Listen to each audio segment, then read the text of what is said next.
My dear students, today we are going to start a chapter from your supplementary reader in English of class 10th. The name of the chapter is Footprints Without Feet, one of the best chapter from this book that is written by H.G.Wells. He was born on September 21st, 1866, Broomley in Kent, right? Now, he was a famous English novelist, journalist, sociologist, and historian. See, talking about some of his famous books that he wrote, uh, The Time Machine, as it is written here, he is one of the most famous writer when it comes to the genre of science fiction. So, The Time Machine, The Invisible Man, The Food of the Gods, The War of the Wealth. These are the four books. He has written a lot of books, but I have mentioned here the four famous books of H.G. Wells. The first two, The Time Machine and The Invisible Man, many movies have been made on these two, on the basis of these two books, right? Now see how reading can help you to become, if you are an ardent fan of, if you are an avid reader, how can it help you? See, H.G. Wells was not a person who was from an affluent family. See, Wells was the son of a domestic servant turned shopkeeper. He was from a very simple, he was from a very poor family, right?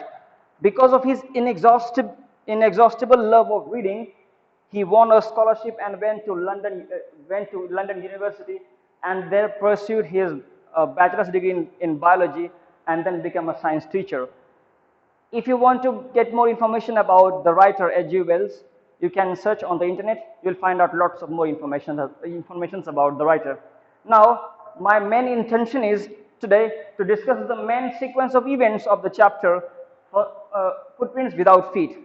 Now, how the story commences, my dear students. I will explain some of the main areas of the chapter of the story. But meanwhile, you are supposed to go through the text and remember the context and remember the sequence of events, right? Now, the first event is the two boys started in surprise at the fresh muddy imprints of a pair of bare feet. The scientist Griffin was the scientist who somehow managed to make a drug, and he swallowed the drug and became invisible. His body became as transparent as a plastic, as a glass, but as solid as a glass, right? Both. So he was moving on the London street, and the two child observed him, and he was startled that from where these footprints are coming, because the person was not there. The Griffin, the scientist, he was not visible, right? So the two child were startled. He was surprised, but after some time, the footprints vanished. Right. This was the commencement of this story. From this part, the story commences. The story moves on. Then it was told about the writer, the scientist Griffin, that he was a lawless person. Why was he a lawless person? Though he was very intelligent, but he was a lawless person. Why? Because he was not paying the rent for the house in which he was living, and so his landlord said him that uh, uh, he would not allow him to stay in his house. So in revenge, Griffin set fire to his landlord's house. So because of that, he was considered a lawless person. The next sequence of event in the story is adventure at the big London store. It was the month of January, so it was very cold in London, and he could not manage to roam on the street of London bare feet, without any clothes.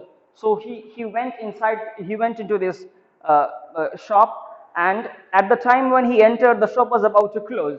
So he ate all the things that were kept there, meat, liquor, and all the essentials, all the things that he wanted. He consumed all the things and slept. But by the time he wake up in the morning, he observed that all the assistants have already arrived in the shop, and he was feeling surprised what he should do, because now he wore all the clothes of the shop. He stole all the clothes of the shop, and now he was very much visible. But somehow he managed. He opened all his clothes. He threw all his clothes, and again became visible. So that was the adventure. Now he was thinking that he wanted some dress to paint on his face, because this portion was hollow. See, all the other body parts he can cover with the help of shoes, trousers and shirt and sleeves. But what about this face? So he went to that journey towards the Drury Lane, the center of the theatre world. So he went there, decorated his face, and then started a journey. He took a train to the village of Epping, right, and booked two rooms there. And he has already stolen some of the money from the people, and so he had enough money to survive at that village. So he already said to Mrs. Hall, who was the landlord's wife, he said that, see, I'm a scientist and working on some important discoveries. I'm working on my experiment, and because of some accident, my face was, you see, a bit damaged. So I took all these bandages are on my face. So please don't disturb me, right? And he paid the fee. Now he started living at that house, but after some time, the money that he had stolen, the money was means see, he spent all the money. Now, from where he will get the money? He started stealing from all the other houses. One day, when the door was open, the landlady, this one, landlord's wife, Mrs. Hall, entered in the house, and he observed all those bandages. This made Mr. Griffin angry, and he pushed Mrs. Hall outside the house, and she broke her head. Now, then she realized that the house might be haunted, and the scientist was the person who is responsible for haunting this place.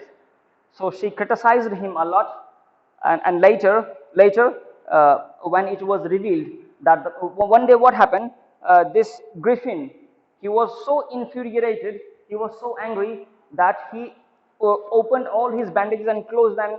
When the people observed that he is an invisible man, then they started shouting at him, and the constable, Mr. Jaffer, the constable he was called, and there was a fight between constable, Mr. Jaffer, and Griffin, and at last somehow Mr. Griffin managed to go out of the place. The story ends in that way. My dear, I have left some of the important parts, especially when we are talking about the attack on the landlord's wife, Mrs. Hall. I left some of the minute details, but I request you go through those stories. This is the simple sequence of events of the story, right? You go through the story, you will be amazed and you will be surprised to see the sequence of events of the story. In our next class, we'll discuss some other topics. Thank you for attending the class. Thank you.